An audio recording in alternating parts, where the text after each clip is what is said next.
me voy a referir al tema de educación, de la reforma educacional, que sigue siendo un asunto que genera bastante debate y preguntas. Más que nada han surgido en todas las columnas de opinión de las últimas semanas una lista larga de preguntas que se le hace a la reforma educacional, al ministerio, y están planteadas desde todos los sectores, especialmente porque se plantea, y es lo que hemos leído y oído, algunas contradicciones en las declaraciones que hemos oído del ministro Izaguirre. Las dudas principales surgen en el terreno del financiamiento, del esquema de financiamiento de la educación superior, y el punto, uno podría decir, donde se están focalizando las discusiones es en torno a qué forma se le va a dar a la gratuidad y al financiamiento entonces de los estudiantes. ¿Va a ser un financiamiento por lo que se ha venido a llamar voucher, financiamiento o subsidio a la demanda, o se va a ir gradualmente revirtiendo o corriendo hacia un financiamiento preferentemente a las instituciones, lo que por ahora se llama financiamiento a la oferta? Hay que decir que mantener estos términos de financiamiento a la oferta y a la demanda todavía mantiene el financiamiento, el problema del financiamiento de la educación en términos de mercado. Entonces también hay la propuesta de empezar a introducir otro lenguaje, otros términos que nos hagan salir de esta lógica de la educación como una mercancía que se vende. Entonces, si hablamos de un derecho, que la educación es un derecho social, tenemos que salir de esa lógica de mercado y empezar a hablar de financiamiento a los estudiantes, cómo se va a financiar, y financiamiento a las instituciones. Pero no es solamente, los cuestionamientos no son solamente al esquema de financiamiento, sino que también a todo el otro conjunto de cosas que están involucradas en la educación. Por ejemplo, calidad, que está entregado en manos por ahora, del concepto de acreditación. También es una materia que va a haber que revisar, y al revisar eso se tendrían que cambiar los criterios que se usan para acreditar o no una institución, y por lo tanto hay que entrar a redefinir las instituciones de educación superior. ¿Qué son? ¿Cómo se definen? ¿Qué atributos se le piden? ¿Cierto? Porque otra de las grandes dudas es sobre a qué instituciones se va a financiar. A todas, a las públicas y a las privadas con sentido público, tradicionales, o también a las privadas que nacieron sin ese espíritu después del 81.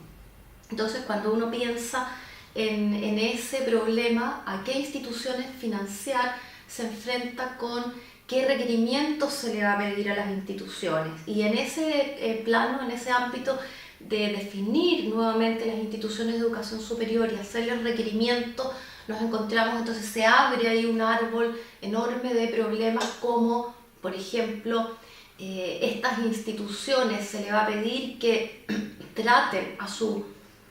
comunidad, a sus académicos, a sus funcionarios y a sus estudiantes bajo una lógica de una comunidad en torno al conocimiento, o se va a permitir que sigan existiendo instituciones que operan bajo una lógica de empresa. Es decir, los académicos no son académicos sino que empleados, los estudiantes no son estudiantes sino que clientes, y lo mismo entonces los funcionarios pasan a ser empleados de esta empresa de educación superior. Lo que proponemos muchos es que se reconsidere eso como elemento fundamental dentro del concepto de calidad, y entonces se les exija a las instituciones de educación superior que se comporten como una comunidad, es decir, que sus funcionarios y académicos tengan un rol en esta comunidad y los estudiantes también. Y al entrar en esa materia de tratar a una institución de educación superior como una comunidad en torno al conocimiento, no se entiende cuáles serían los impedimentos para que esa comunidad en pleno sea participativa y que se profundice la democracia interna. Me refiero específicamente a la necesidad de abordar, al menos en las instituciones estatales, al menos ahí, pero de ahí como un modelo de funcionamiento de una institución de educación superior, a la posibilidad de que la comunidad en pleno elija a sus máximas autoridades y en particular al rector. No se entiende por qué no podría ser así, siendo que en una nueva concepción una universidad ya no sería una empresa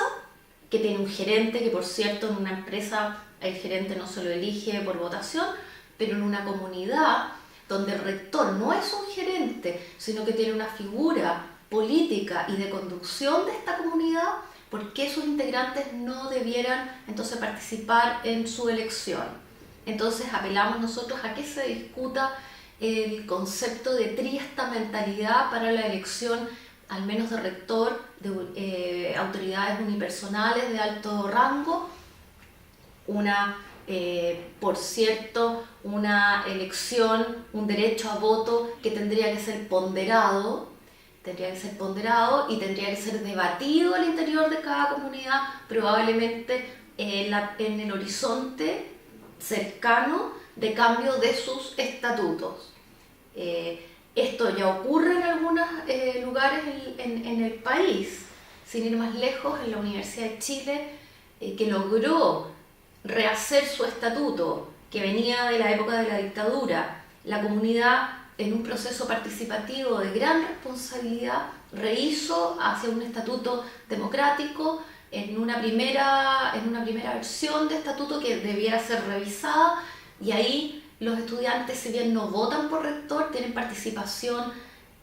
ponderada, igual que los funcionarios, en el Senado universitario. Esa experiencia, que ya lleva varios años, es muy exitosa. Tanto estudiantes como funcionarios se han comportado con una gran responsabilidad, no ha llevado a ninguna debacle a la institución, todo lo contrario, y entonces pensamos que debiera ser profundizado ahí en la Universidad de Chile y en las otras estatales. No por nada, en las próximas elecciones de rector de la Universidad de Chile, en las campañas de candidatos a rector, candidata a rectora, surge la propuesta en varias de estas candidaturas de incluir la triestamentalidad como un concepto imprescindible para el desarrollo de la institución y para el aumento de su calidad.